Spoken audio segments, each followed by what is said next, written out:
The season ends with the Hoops securing a league and cup double, and now our attention fully turns towards the transfer window.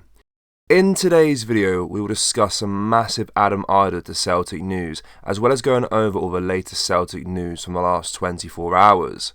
There is so much to cover in today's video. And hello everybody, welcome back to the channel. Before we do get into today's video, as always, make sure you do drop a like on this video and subscribe to the channel for more Celtic content.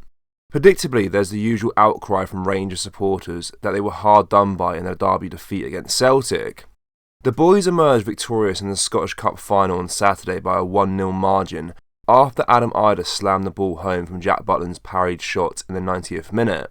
Chances had been few and far between in the match up to that point, with neither side really showing the quality in the final third to put the opposition under serious pressure. But it was Celtic who showed their winning mentality again in the derby this season, picking up their fourth victory against Rangers to secure a league and cup double. Despite the clear-cut victory, there's been much debate and gnashing of the teeth about a Rangers goal that was disallowed when Nicholas Raskin pushed Joe Hart as Abdullah Sima bundled the ball over the line from a corner. The goal was initially given but was correctly ruled out following a VAR review.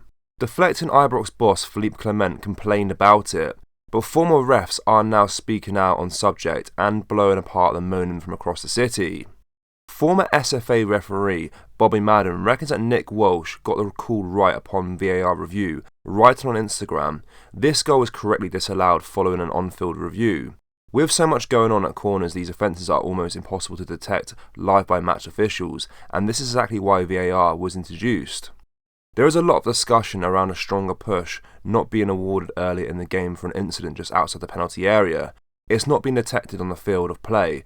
Had it been inside the penalty area, VAR would have certainly got involved. That incident doesn't mean you then can't punish the quite obvious push. Two wrongs don't make a right. You simply cannot go behind the goalkeeper and push them as they jump to play the ball. You can debate all day whether you think the goalkeeper would have played the ball. He has only missed it by a matter of centimetres. What you can't debate is that the push has an impact on the goalkeeper, and that can't be ignored by the VAR when they have such a clear image. In response, Rangers fans apparently started contacting Madden to claim that the VAR review should have actually flagged a penalty on Raskin because he was being held. However, the former referee responded to that claim too, sharing that 6 elite European referees were all in agreement that the goal should have been disallowed. Madden said in a reply to the original post, "A lot of questions about Raskin being held before the push on Hart. Come on, there is holding of that nature at almost every set piece. I'm sure if you studied that incident there would be multiple offences. You can only punish offences that clearly impact an opponent who is challenging for the ball. I don't think the first contact is a foul, but we'll also say the ball wasn't in play so it couldn't be punished. After the push, there is further which is irrelevant and not enough for a foul anyway. I've shown that video to 6 elite European referees and they all say foul on the goalkeeper and the goal should be disallowed." So there you go. It seems that Rangers fans will be hanging on to baseless complaints all summer about how they were swindled out of another trophy.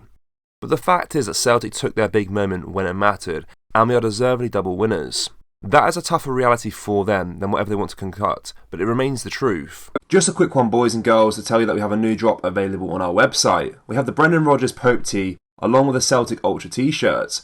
Do browse the collection by going down to the link in the description, or going to celticapparel.com. Anyway, let's get back into today's video. Given his contributions since joining Celtic at the tail end of the winter transfer window, the majority talk over the next few weeks will surround a permanent move to Glasgow for Idah.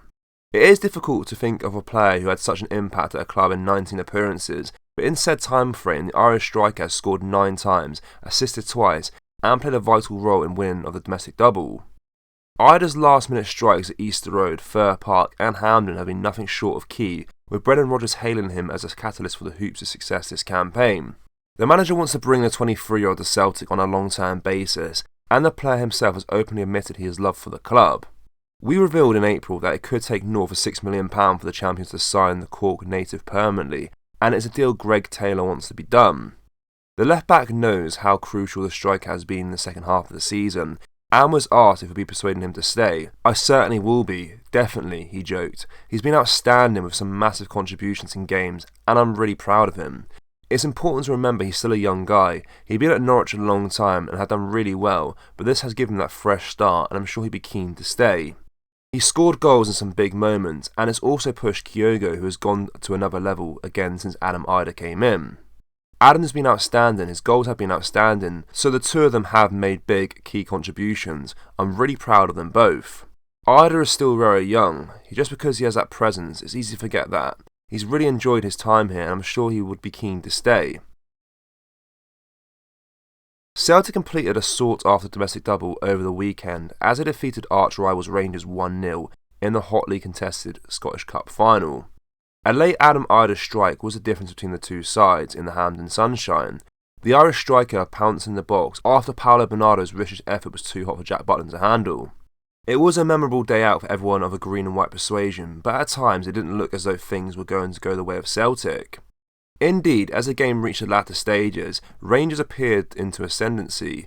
The Hoops were second to every ball and it felt as though the Ibrox side were manufacturing the better opportunities.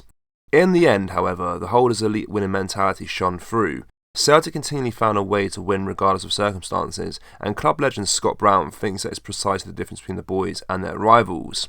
He said, "It's a mentality thing. Celtic have got that mentality, how to continuously win. Rangers don't have that mentality. There's a slight difference. They come here and play well but just can't get over the line. Celtic always want to get over the line and they know how to do it. The front three is a huge difference in quality. Celtic going forward look fluid, efficient and like they can continue playing for another 90 minutes. Rangers don't look like they're going to create much, to be honest. Quality-wise, Rangers work hard and are honest, but Celtic have just got that a little bit more quality." Canadian defender Alistair Johnston took to social media on Monday morning to share the exhilarating moments from Saturday's Scottish Cup final.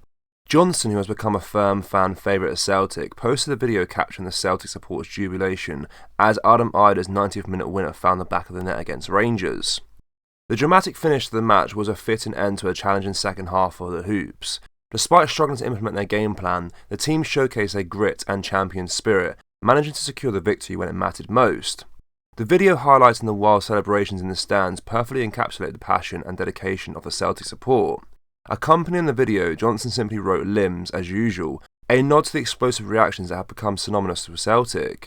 Johnston's success at Celtic has been outstanding. In just 1.5 seasons, he has already celebrated a treble and a double, solidifying his reputation as a key player for the team. As the season has come to a satisfying conclusion, Celtic players are now on a well-deserved break. Some will enjoy a brief respite before rejoining their national teams for the Euros, whilst others will take the opportunity to recharge ahead of the new season. The team is set to reconvene in July to begin pre-season training, aiming to build on their impressive achievements and continue their dominance in Scottish football. The iconic scenes from Saturday's match, immortalised by the video, will no doubt be remembered by fans for years to come.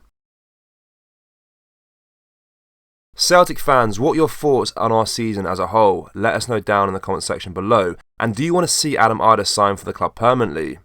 That does bring us to the end of today's video, guys. As always, make sure you do drop a like on this video and subscribe to the channel for more Celtic content. Remember, we have released our brand new Celtic t-shirts. You can find them at celticapparel.com or just check the link down below in the description. Thank you. Take care. Bye bye.